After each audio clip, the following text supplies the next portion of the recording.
This episode is brought to you by our good friends at NFL Sunday Ticket on YouTube TV. I'm sure by now you've all gotten back into your Sunday routines, but they could be even better. With NFL Sunday Ticket and YouTube TV, you get the most live NFL games all in one place, every game, every Sunday, and you can even watch up to 4 different games at once with Multiview, one of my favorite inventions of this decade. It's exactly what you need to catch all the action. Make your Sundays more magical. And also, YouTube TV is great. I got it this year. It's awesome. Sign up now at youtube.com/BS. Device and content restrictions apply. Local and national games on YouTube TV. NFL Sunday Ticket for out-of-market games excludes digital-only games. Ampire.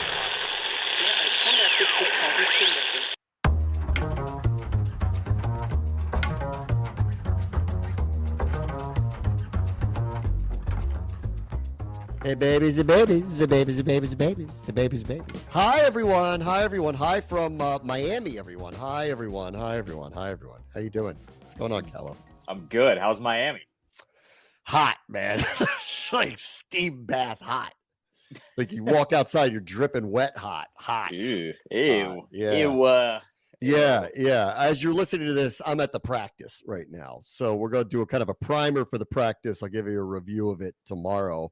But can't be 2 places at once, guys. Can't be 2 places at once.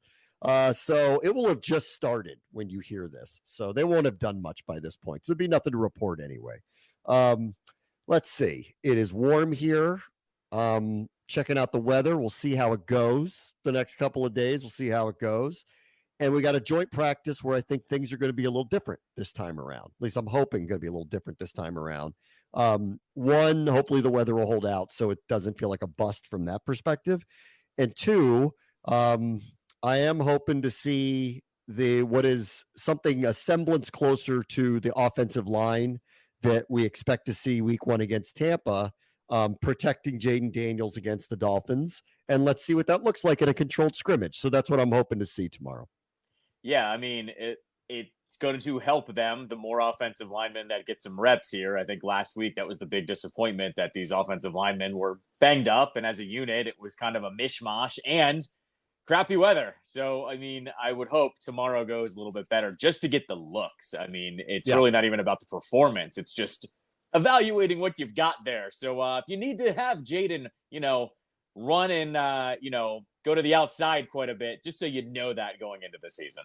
Yeah.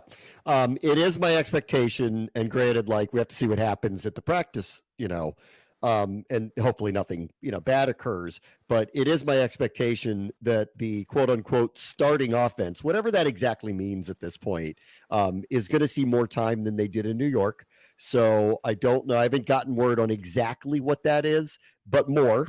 And then I'm getting an understanding that I think Marcus Mariota might get a little bit more. So I don't know if we're going to see the whole first half, which would be close to a starting unit, if you intersperse Mariota and Daniels. But I'm feeling like that's where we're heading. So this is going to feel a lot closer to what the preseason used to be, where you're going to give your guy some run, and they're going to go out there. And I don't know about the defense actually, but I think offensively, that's my expectation. So I'll set the table that way for you. I think we're going to see more of them. I think we're going to get a better sense of exactly where they are. Defensively, I'm not so sure. I haven't gotten word about who's playing and who's not, but I have a feeling that it's going to go in the same direction that they did with New York, and they're going to be careful. If John and Duran play, it won't be very much. So I think that's where we're heading for Saturday right now. I'll ask you the same questions I asked last week. Will the practice affect any playing time into the game, you think? Or do you think that's just yes. set? Okay. Yes, I do. And Dan Quinn's talked about this the last couple of weeks. He has said the players who play more in the practice will play less in the game. Now, I don't think that means Jaden Daniels or the starting offensive line or someone like that, but I'll give you a few names to watch for, like Luke McCaffrey. If Luke McCaffrey gets a lot of time in the practice, then he'll probably play less in the game. If he doesn't get the reps in the practice, expect to see him featured. So I think they're still working on getting looks at people.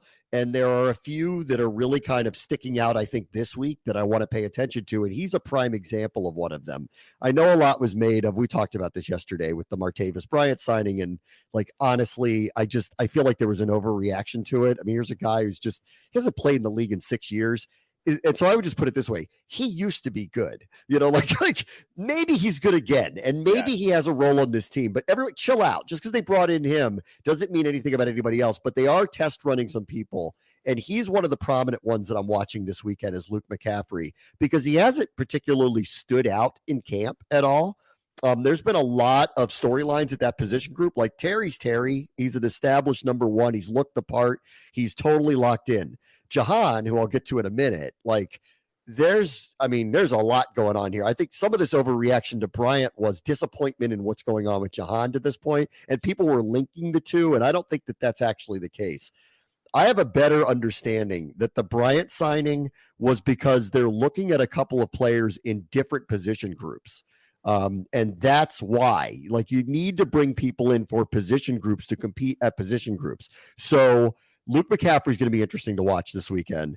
And the other one that I want to like that I kind of have seen this the last couple of weeks, and I do wonder what his place is Kaz Allen. Like, all of the sudden, I think that there is a different level of interest in him than there was a year ago. Remember, we got to the final preseason game, and we were wondering, is he going to be the punt or kick returner? And then he fumbled a couple of kicks in the final preseason game, and it kind of buried him, and they kept him on the practice squad. Well, they brought him back up, and in last week's game, he had a couple of really nice runs after a catch, and then I think that they see his capabilities like Rivera did with the return game, as they like to always describe it. He's got a lot of juice, and I think there's an intriguing part to him. So I'm interested to see if he gets featured a little bit here in this preseason game. Obviously not with the starters, but when we get into the backups, where they line him up, how they utilize him to get a look at him, I think is going to be very, very interesting, and I think you might be surprised how they utilize him.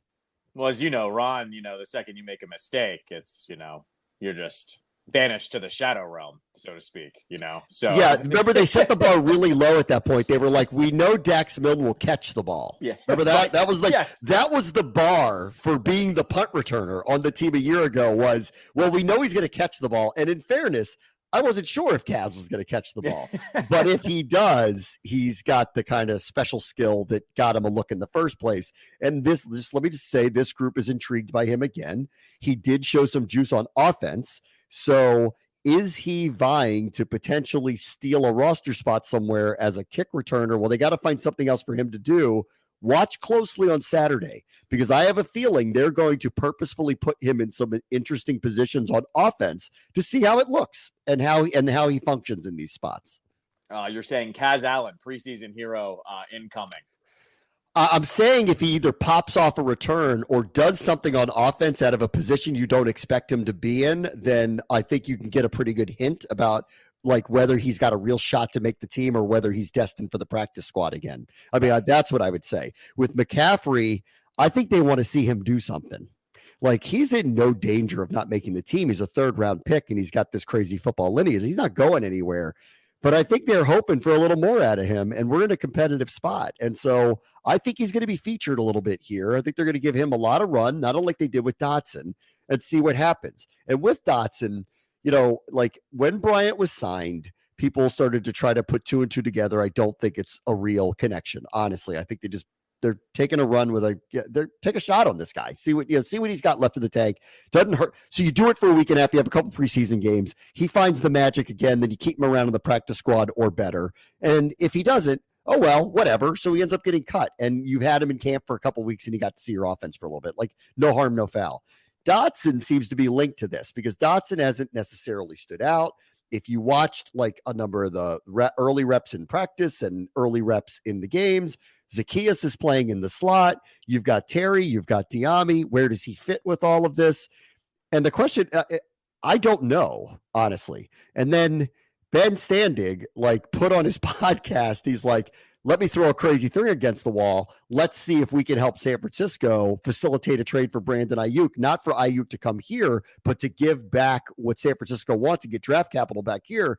So it all started kind of spinning, like a little bit in this direction of well, if he's not going to stand out or not going to live up to the part, well, then maybe they would move him. And I'm not there yet with him, but I do think he's an intriguing person to watch here. How do they utilize him this weekend? Where does he fit with all this? And what exactly is his role in this offense? Because I'm not really sure I understand what it is yet.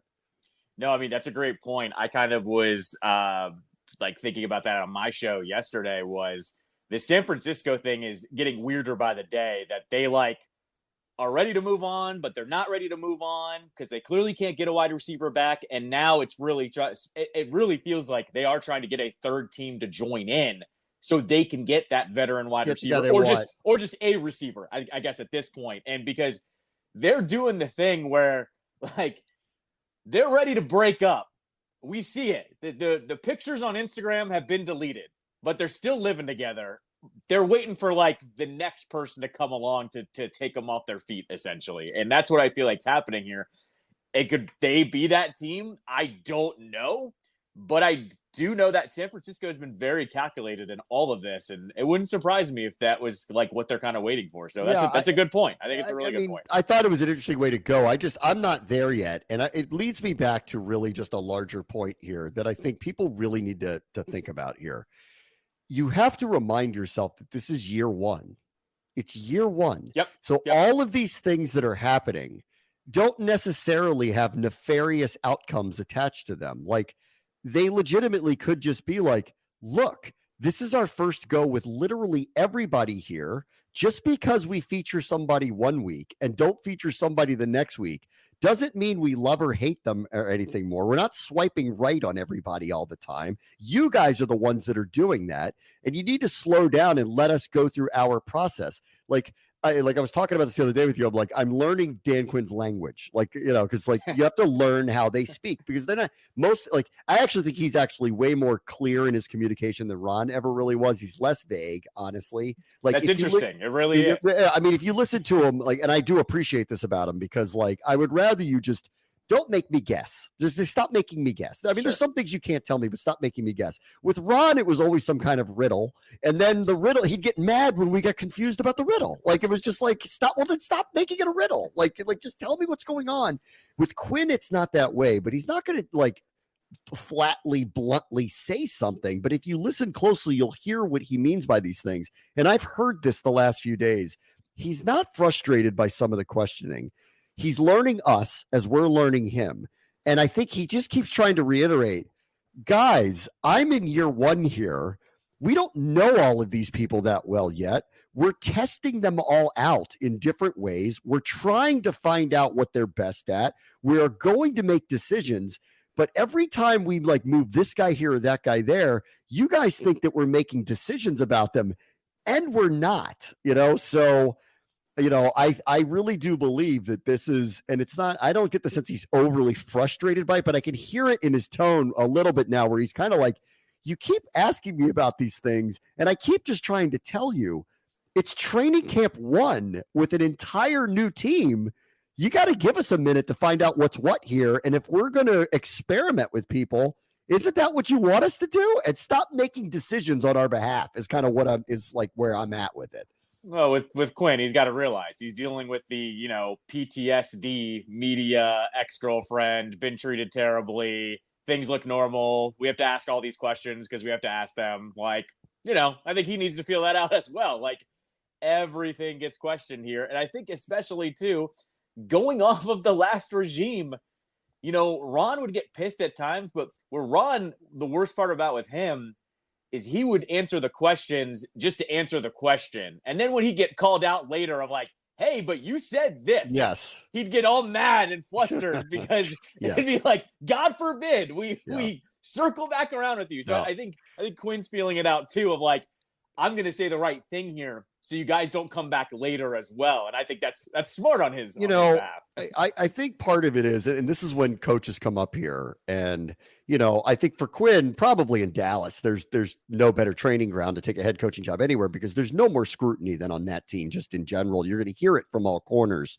But when he was, no offense to the Atlanta media, but when he was down in Atlanta, not unlike when Ron was in Carolina, this is it's a very popular team, and they're engaged, but I don't think they go under the same kind of day-to-day microscoped scrutiny that like this media group that I'm a part of, and this like fan base does. And this is also a very triggered group. You're right. Like, obviously, but I think like some of the triggering I would hope is alleviating with give the new ownership a chance. Everything's different now. Like, you have to give that a chance that it's not going to be the same. And let's see how that plays out. And I think that is fair, but like, that's not going to stop what is the microscopic viewpoint that's constantly going. And so I think like I'm seeing this with Dan a little bit now where he's a little bit like, man, you guys are asking a lot of very pointed questions about literally everything all the time. And it just kind of hit me recently. I'm like, all he's trying to say back to everybody is like, I need you to stop, like, not forget that this is year one. And like, we don't have all the answers to everything yet.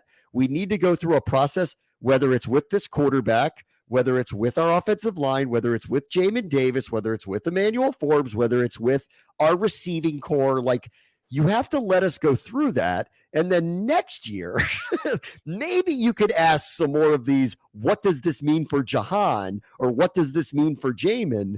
Because we would have a better answer for you, having worked with them for a year. But you keep forgetting this part, that this is all new for everybody, and we don't have all the answers. And honestly, they shouldn't. They really shouldn't. They should be going through this process. And it's funny because like we come into this with all this kind of like backdrop of, well, I've seen Jamin move 3 positions and he couldn't do this. And they almost tried to bench him. And then Jack yelled at him. And then with Jahan, it's like his rookie season was amazing, even with terrible quarterbacking. But then he had a hamstring injury. Then he came back last year and they misutilized him. And then he started dropping balls and we don't know what's going on with him. And Dan Quinn's like, dude, I just got here, man. Like, y'all got to give me a minute, and I'll hear. Like, he's not saying it, but I'm feeling it from him where he's going, I think you guys are jumping to conclusions, and we haven't made any yet. So maybe you're going to end up being surprised at the conclusions we come to. We'll get there when we get there. But, listen, that's not our job. Our job in the media, not for me specifically, but for the job of the media, is to get the information. This is a very tight-lipped group. Albeit, though, when Dan Quinn does speak, I find him to be very communicative and very open. Like, I don't think he's hiding it. Like, with Ron, it was a riddle. With him, I don't really get that sense with him. But I think he's like, I could feel it from him that he's like, you keep asking me all these questions as if we're not, like, we have played all our preseason games and I've been here 3 years. Like, this is new, guys. Like, it's new. And I wish everybody would kind of see that and understand that. And I'm feeling it a little bit. And I hear him. I do. I hear him on it. He's like, we're experimenting with people. We haven't made any decisions yet. We'll tell you when we make our decisions. I think it's just, there's 2 parts here. It's one, Dan Quinn is also, he's probably the most stable position in this franchise in over 20 years. We're used to something happening by this point, like off the field. Right. Like at some point we knew, like, listen, it's not out of the realm that Dan could hate him by now. Like that type of, like, that's, you know what I mean? Right. Yes. Like we're so accustomed to the previous owner being like, well, I just don't like him anymore. Yes, like you don't even know. Like, you don't know what direction anything could go. Or like they didn't sign anybody new, or they're forcing Martavis Bryant to be the starting wide receiver or something crazy like that. And that's not happening. I think it's the other part here is sometimes our media core has something to pivot to, and there's been nothing to pivot to. So we've been sticking with football for a long time. Listen, that's true. And I will say this too, like, Quinn is very open, very communicative. And like, I have found working with him so far to be very refreshing because he's clear. Like with Ron, like Ron was open and he worked with me, and he, when I needed to talk to him, he spoke to me. But it was never overly clear how he communicated. And it would just leave enough vague things there that I'm like, and I used to always kind of like say like, hey man, I'm telling your story on Sundays. I'm not telling my story. I'm telling your story. I need to know it. Yeah. Like, right. You gotta, like, you can't keep me guessing because you don't want me guessing. And if I'm guessing and I guess wrong, you get mad at me. So like, stop making, that's not my experience with Dan. With Quinn, he is very clear about things. He is, you can ask him about anything. He will talk to you about it. And it's very good. But I will say this, like, in general, they're not offering the information that the previous regime did. So he does do these press conferences. And if you do ask him questions, you will get this. But Adam Peters and company aren't spilling the beans on literally anything. And we saw this from the get-go with the coaching search to free agents that they signed. like we were shocked by some of the things that happened. Like everyone thought the guy from Detroit would be the head coach. That didn't go that way. Initially, there were a couple people that were like, they're serious about Quinn, but nobody believed them. And then they went and did it. When they did the free agent stuff, they came out like guns a-blazing. I was surprised by some of the people they signed. I didn't see Bobby Wagner on the horizon being signed by them. And ever since then, they've remained very close to the vest about everything that they're doing. So while Quinn is being communicative, the front office and really the mantra of the team is they're not telling anybody anything. So the reporters are swimming around. One, don't have FBI oversight committee stuff to deal with anymore. They're trying to get into the football team. They want answers. They're not getting them. They're reading into all of these things that are happening and trying to figure out, well, is he being traded now? Or like they're trying to figure out what's going on. And Quinn, I think, is finally at his point of guys, let us have this process.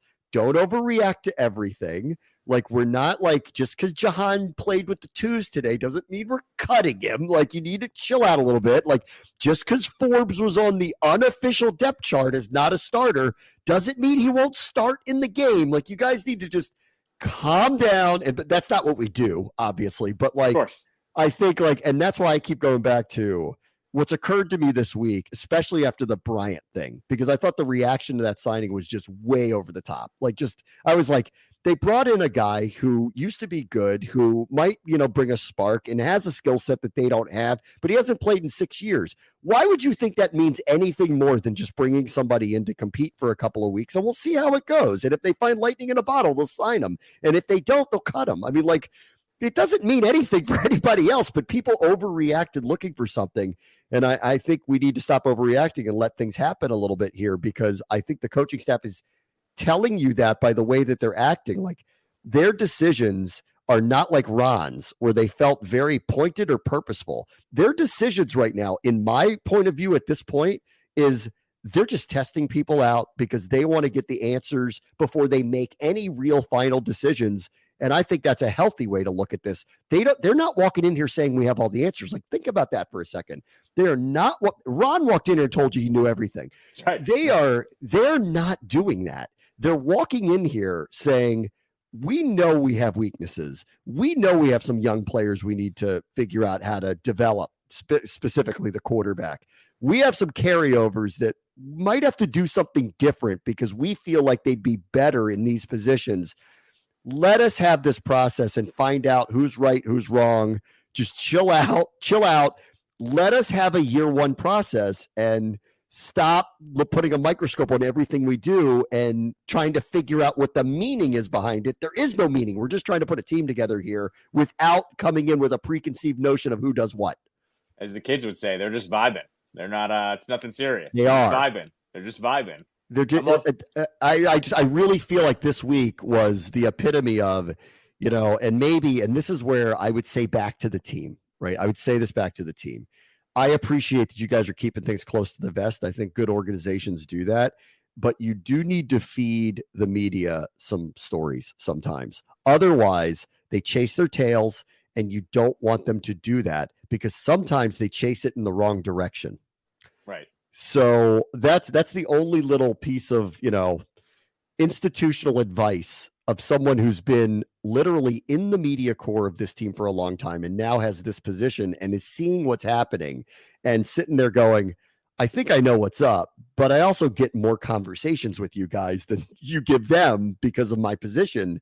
Because I think I see what's up, I would just like to respectfully offer this little piece of advice to you. You might want to open up just a little bit to them about certain things, just to like stop them from chasing their tails so much. I appreciate you don't want to give up the state secrets. Ron gave up way too many of them, and like, I don't like any organization give like it's so leaky like that. I appreciate that about this team and the way things are going. But some of this little minutia that seems to be like, why did you react this way? Well, open the door, crack the door open a little bit. Right. I'm only pour mad. A little food in the bowl. Just a little bit. Not a lot, just a little bit. Okay. Pour a little food in the bowl. I'm only mad I just came up with this visual. But Ron Rivera was Willy Wonka. He like said too much and then he closed the chocolate factory. But then when he does let you in, he has to sing a song and a bunch of Oompa Loompas come out. And then you have to figure out what they're singing about. That's right. That's who Ron was. Yes. Now things are open, much more calm, not chaotic.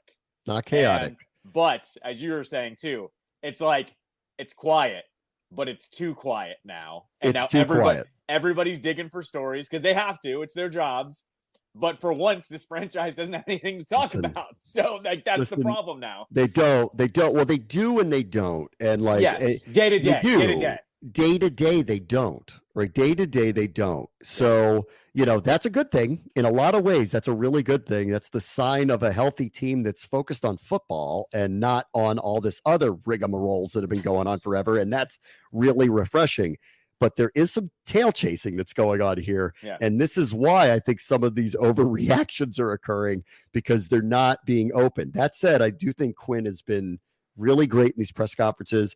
The first thing he does is tell you exactly what they're working on during the day. If you ask him about people, he's very clear about them. He will tell you like where they could use improvement. He will tell you what they're working on. Like, it's not all a secret, but there is on the other side of it to the front office. I would just say, return a text here or there, maybe, just friendly advice from your very happy play-by-play guy who just wants to see not everybody chasing their tails around, because this is, if you didn't know it, an extremely engaged fan base with an extremely engaged media group that is going to ask about literally everything. And I think in some cases people come here and they're a little surprised how engaged everybody is. And I like to think of it as it's a good thing, because everybody wants this to be a big deal. Like everybody, that's really the bottom line. People are as engaged in it because they want it to be great.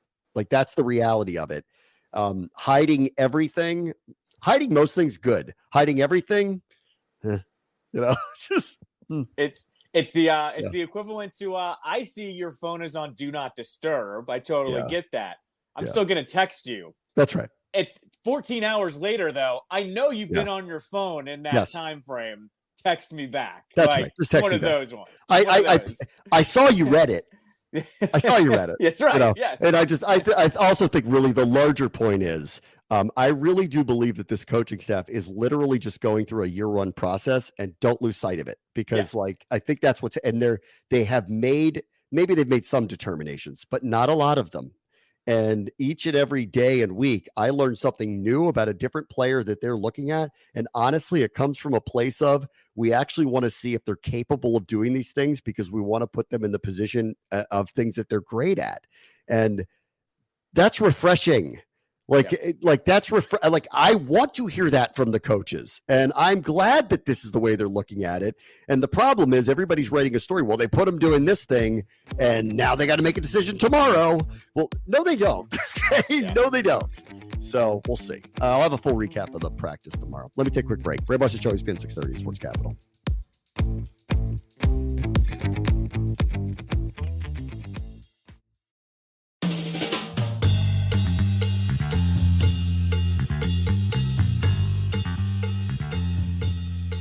Welcome back. Bram and Callow, ESPN 630, the Sports Capital. All right, so we've had our first couldn't get a deal done, made a trade situation, as Matthew Judon was traded from the Patriots to the Falcons. He's one of those where I go, well, we thought we needed some edge rushing. He was available. What'd they give up? A third or fourth round pick? Something like that. Third round pick. I don't think we're in the business of giving some big contract to anybody. So this is now, let's see, Ayuk is dying to get out of San Francisco, but I just don't think we're in the mood to give somebody $30+ million a year over 5 years or whatever it would be, and then give up whatever San Francisco wants. And in this case, sure, like a third round pick for Matthew Judon sounds terrific, except that you probably have to give him a big deal on the other side of it. And I guess I just don't think we're swimming in those waters right now, but I do think that was a very good deal for Atlanta. It's a definitive need for them. Everyone expected in the draft that they were going to take Dallas Turner, best defensive player off the board, when they surprised everyone and took Michael Penix.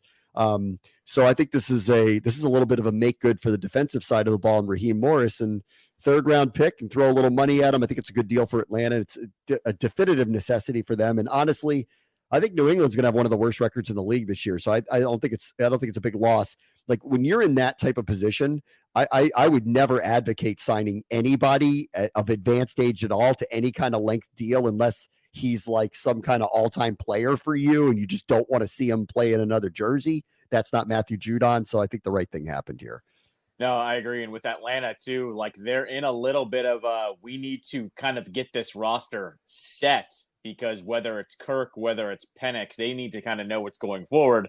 And this one does fall under the line of, I'm always all about these deals. If you give up the draft pick, but there's no chance that draft pick would ever be that player. I know you have to hand out the money on the other side, but a third round pick for him and then giving him the extension, you weren't going to get that type of player in the third round next year. So I totally get this from Atlanta's point of view. And also, you know, that division, the AFC South and the NFC South are all doing the same thing. They all think they can win the division, and rightfully so, make some of these moves. And it's going to be the literal difference maker of you winning and losing the division. I'm all for the Falcons. And yeah, with what you're saying with the Patriots too, they're definitively the worst team in that division too. Like this is going to be a rough watch for them. But I will say this, that's a smart decision. Like, you part ways with those guys when you know your record is about to be that way. So, yeah, I mean, they're going to start either Brissett or Drake May with not a great skill position group. And then I saw what the Jets are throwing out there, and I'm about to watch what the Dolphins are throwing out there. And I know who Josh Allen is. And anybody who picks the Patriots to even be remotely competitive in that division is an idiot. Like, it's just, there's no chance of it. Like, I don't care how good a coach Mayo is. Like, their roster is not, they're in the wrong division to have a total rebuild year. The wrong division. They're going to get steamrolled, you know? And so I just feel like, you know what? Like, you can't get a deal done with the guy, move him to a place. I think for Atlanta, this is a necessary upgrade, honestly. They needed this badly. Everybody expected him to do it during the draft. It was the right thing for them to do. They're going to be in a funny position because I bet you Mayo has a Belichick-esque way of coaching that defense. Like, I bet you the defense is actually going to be like, okay. I'm not going to say they're going to be good, but I bet you they'll be like, okay. Yeah, they have good players. They have a couple really good players on that defensive side of the ball. They do. And watch, Brissett, we saw it. He's going to do the best he can with that. And watch, their record's going to stink, and then they're going to turn to Drake May at some point because they have to. And then that's when the wheels are going to fall off. Like, they're going to be a professional team for probably 7-8 weeks. I don't know where their bye is. And then they're going to go to May, and it's going to really, really fall off. Yeah, probably. Let's see. J.J. McCarthy is actually out for the entire season. He suffered a meniscus injury in the first preseason game. They've elected for surgery, and they're going to basically redshirt him this year. So that stinks. We wouldn't see him. I think that was going to be a competition. I have a feeling O'Connell was going to go with Darnold anyway. I don't know. I wasn't following it that closely, but I have a feeling he was going to go that way because, you know, they're funny. Like, they're very competitive, you know, with like a roster, especially on defense, where I'm like, I don't know what you guys are doing, but they've been like really competitive. And then with the offensive players that they have, specifically Jefferson, Hawkinson, and the other receiver, Addison, I mean, I would make a case I'd rather have a veteran quarterback in there anyway, unless McCarthy clearly beat him out. So it sucks that he's hurt and it sucks that he's not going to play. But I don't think, if I had to like take a guess, I don't think he was going to beat out Darnold anyway. And I actually think Minnesota was probably going to try to ride with him for a year, no matter what. So he gets a chance to kind of sit back, learn. Hopefully his knee gets healthy, and we'll see him next spring. I still think he would have played halfway through the year. I mean, they're going to be... If they were bad, maybe. I don't look at them like the Patriots. I think they're well coached. I think they have too many good offensive players not to be competitive. So they're like going to hover around 500. I don't think they're good enough to get over that, but I think they'll hover around that. And that's why I think it's different than New England. New England, like, it screams they're going to skid the wrong way and have a bad record, and they're just going to turn to May because it's the right thing to do. In this case, if they're playing games in December that matter, I think they'd probably leave Darnold in unless he was having a bad year. No, see, I think that would have played itself out. I think they're definitively the worst team in that division. So I think by week 12, maybe they would be competitive, but I bet you they would be out of it, and then they would have turned to him.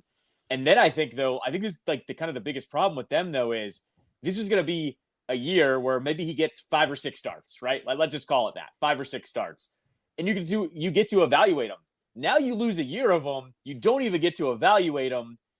I mean, that's rough. I mean, I think I read some stat where he's going to be the first quarterback since like the 60s to literally miss the entire season. You've had guys get hurt early on, but literally not to play a snap. He's going to be the first one in a while. And in this modern NFL, I'm not saying it's like a death sentence or anything, but that is brutal that you can't even evaluate him. So I don't know. I mean, I get it. Like Darnold might have started, but the fact that you can't even look forward to that with him, that's pretty rough. Yeah, it is brutal. All right. The other thing I've been reading is people are going after the Cowboys hard now for how they're negotiating or not negotiating with people. Lock and Fora wrote a piece of the Washington Post where he just crucified Jerry Jones. He's got all these quotes from like unnamed GMs and, front office executives going like how he screwed up Dak so badly. Like there's a couple quotes that are like, look, this is what you pay quarterbacks. Either you give it to them or you lose them. That's your choice. Like there is no other way around this at this point. So just make your mind up. And he doesn't seem to want to make his mind up. And the idea that they don't have a deal done with CeeDee Lamb and the way he's communicated that over the last couple of weeks where he all of a sudden he's like, there's no urgency to bring in, I don't know, their best offensive player. And then all of a sudden had to backtrack and go, we miss him a lot here. And still no deal is done because they clearly don't want to pay him the going rate for a number one receiver who, by the way, had more catches than anybody else in the NFL last year. Like you could parse out whether you think Dak is the best quarterback or not. And I don't think he is. And you could parse out whether you think Lamb is the best receiver or not. And I don't think he is, but I do think they're both really good. This is just what the going rate is. Suck it up, Jerry. Like I don't, this is weird. Like honestly, of all things, like, I can't call them cheap because I look at everything they do and I go, that doesn't epitomize cheap, but they're being very weird about these long-term extensions with high-profile, high-priced players right now. I told you this, and like the Dak one's the funniest one. He has a $40 or $50 million dead cap hit next year, no matter what they do. Like, how do you not re-sign him? Because then you're screwed without him and you're not even using that money towards him. That's the number one. And now I look at this too. I was kind of floating this out on my show yesterday or 2 days ago, where I was kind of saying, hey, if you're Dallas, are you trying to hit the reset button now here too? Because Dak's going to walk now and somebody's going to pay him big money. He's going to get Kirk money, right? Somebody's going to hand him that type of contract. Yeah. CD, same thing. If you're not going to sign him, he's going to pull an Ayuk and try to get traded out of there. And then your next guy in line is Micah Parsons. Well, if you have these other two guys that want out, what makes you say that he wants to stick around now all of a sudden? Like, I don't know what Jerry's doing here. Or I don't know what they're doing either now. If Jerry has just lost touch, like it feels like old man Jerry now. Like, I agree. Like he used to be so good at this, but now I don't think he likes that the players, or at least the top tier players now, get to demand what they want. The 1% of the players now get to ask for whatever the hell they want. Well, gee, he happens to have 3 of them. And yeah. So I think he hates it. I think he hates that his players have him in a bind. What you just said is where I've kind of landed a little bit on Jerry too.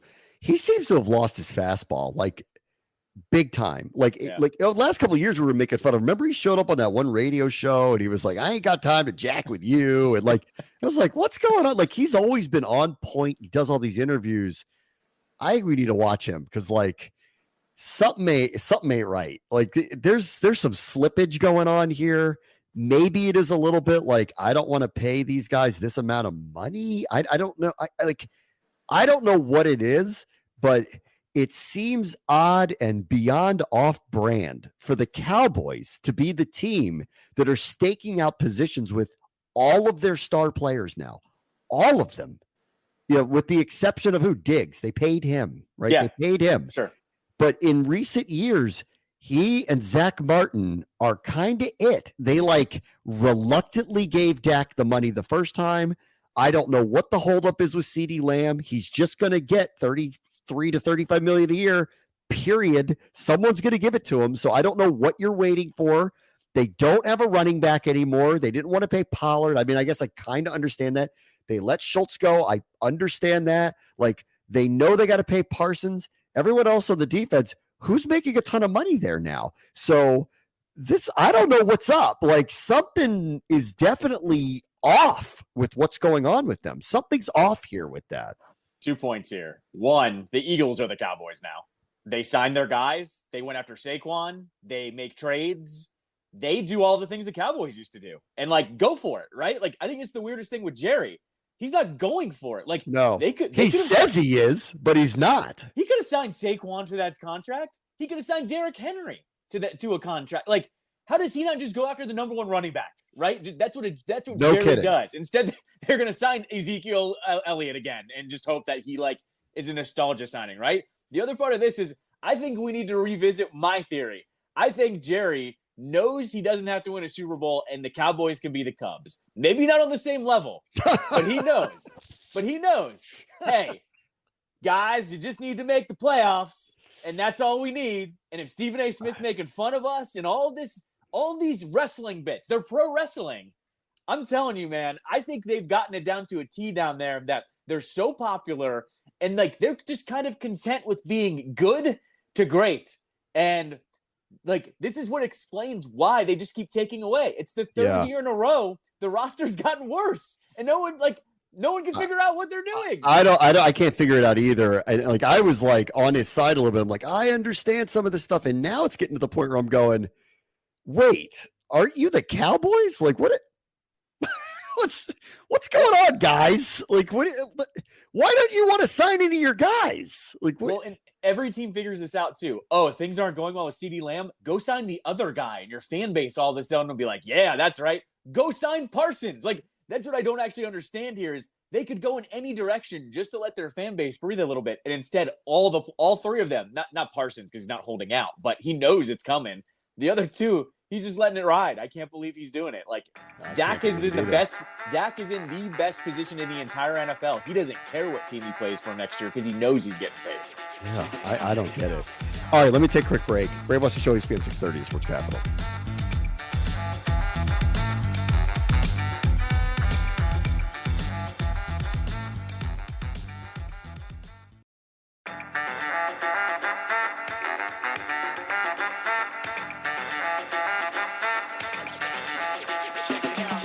Welcome back. For this week's Spirit Spotlight, we catch up with Spirit defender Gabby Carl, who is back from the Olympics in Paris. I know your experience was a little different than others. I don't want to belabor any of it because it was unusual what was going on with your team. But overall, what was your experience like in the Olympics? Yeah, I think unusual is a good way to put it. Personally, for me, it was a dream come true, something I wanted as a little girl to be able to play in the Olympics like that, and play an important role for the team. I think collectively it was more of a horror movie for some time. It was really tough initially, but then the resilience that we showed as a team, the way we decided we weren't just gonna sit down and give up, and we fought back. I think that's something that was inspiring for all of us too, and something I'll remember for the rest of my life. Yeah, I don't want to really belabor it, but since you're talking about just for a moment and just for context for people, there was a scandal with drone usage by the team, and then the coach left, but you guys played on. And I was thinking about you and your teammates, and you guys work your whole lives to have this Olympic experience, and then it happens, and then all of a sudden, something that's completely out of your control kind of changes it. I don't know any other word for it, but that just sucks, for you guys to have to deal with something like that. You guys had nothing to do with it. It stinks. No, yeah, it was. I think it took us by shock. I think we were all shocked. For some of the girls on our team, it was their first Olympics. For others, it was their last. Yeah. This is an opportunity that comes once every 4 years. And for that to happen at such a pinnacle point in our careers, it was tough. It was hard to believe, but then what came out of it, I think that's what I want to take from it and take forward. Yeah. What did you learn about yourself, your teammates by playing through all of that? Because Canada remained extremely competitive in the tournament. For sure. I think we, at that point, had nothing to lose. But I think it's easy to say, oh, I had nothing to lose, so I just did it.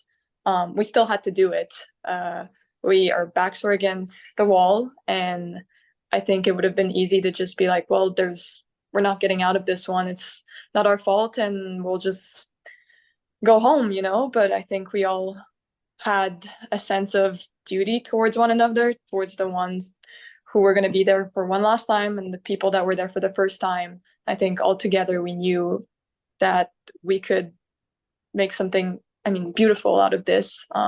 And that's what we did. And then overall, just what is it like for you to put on a jersey with your country's name on it? It's always an honor. No matter what competition, it's always an honor. But when you get to wear it for the Olympics, when people are watching, it's extra special.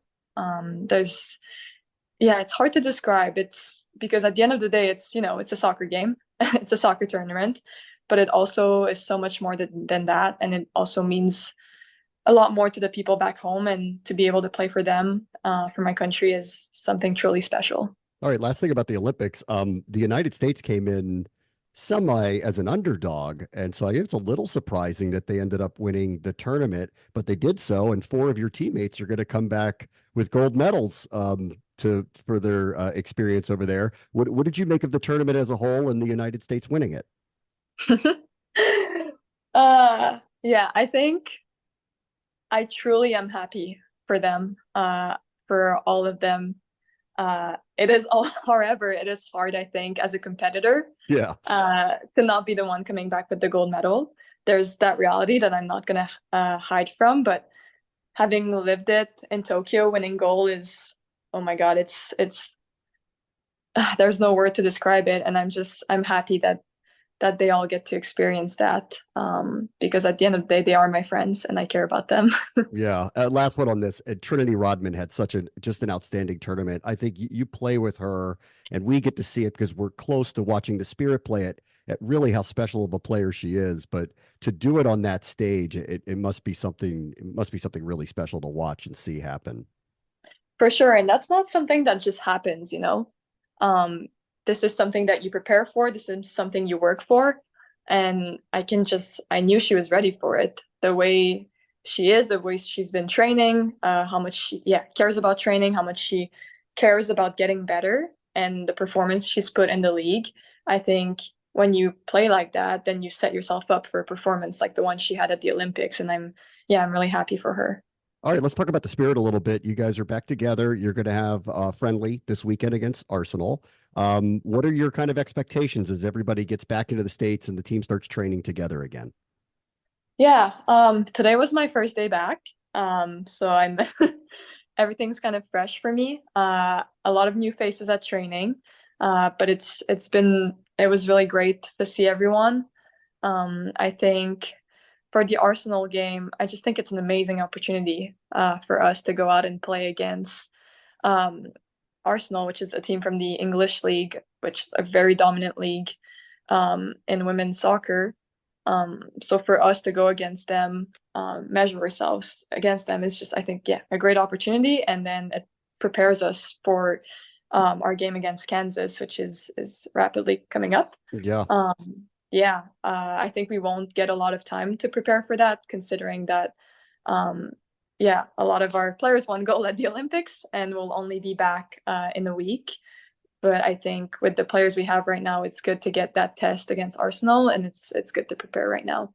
You mentioned the new faces, that the team's been very busy in this interim. They've signed some international players that are coming in. So what do you make of your new teammates, and what are your expectations as everybody tries to kind of get on the same page here for the second half of the NWSL season? Yeah, I think they're quality players. I also think they're quality humans. Obviously, I don't know them much, but just from the interactions I've had, I can just tell that they're a great fit for our team. I think we already had a lot of depth in our team prior to those signings, and now I think we're in a really good spot with them. All right, so the season gets going again with Kansas City in about a week and a half or so. As you think back to how the first half, if you will, of the season before you went on the break was going, what do you think the Spirit were doing really well that you would like to see carry over? And where are some of the improvements you would like to see with the team as they pick up play again next week? That's a good question. I think with new coaching staff coming in this season, I think we've really tried to play a possession style of soccer. And I think as the first half of this season went on, I think you could see that we were getting it right more and more. I think it's important that we carry this through now that we've had kind of a a summer period where people were in different spots. I think it's important that when we come back together that we kind of keep that identity going. Then in terms of what we can improve, that's a good question. I mean, I think there's a few things we can improve, I think. But really, I think it's keeping, I think, more clean sheets. I think we've been good defensively, but how can we be even better? And same for the attacking side is how can we capitalize more on our chances? And the first game back is against Kansas City. They had a really, really strong first half. I think they only have one loss on the season. So it's going to be a really good first test as you guys get back into play again. Kansas City, I think, is obviously a very dominant attack. So what I just said about us keeping clean sheets and just like being tested defensively, I think that's going to be a great game for us to see where we're at. And then I think there's going to be good opportunities to score on them too. But they're a very good team that has barely lost. And I'm really excited that we get to play against them for the first time. Gabby, I know the Olympics didn't go the way you wanted to, but there is the possibility of a championship here. This is a very, very good Spirit team. So good luck the rest of the season. And hopefully we'll see you get to the finish line there. Thank you so much for joining us this week. Thank you very much. All right, that'll do it for today. Commanders, Dolphins. Tomorrow night, 7 p.m. kickoff. You can check out me, London Fletcher, Logan Paulson in the booth for preseason game number 2. We'll have a full recap for you on Monday. Brave Watch the Show, ESPN 630, the Sports Capital.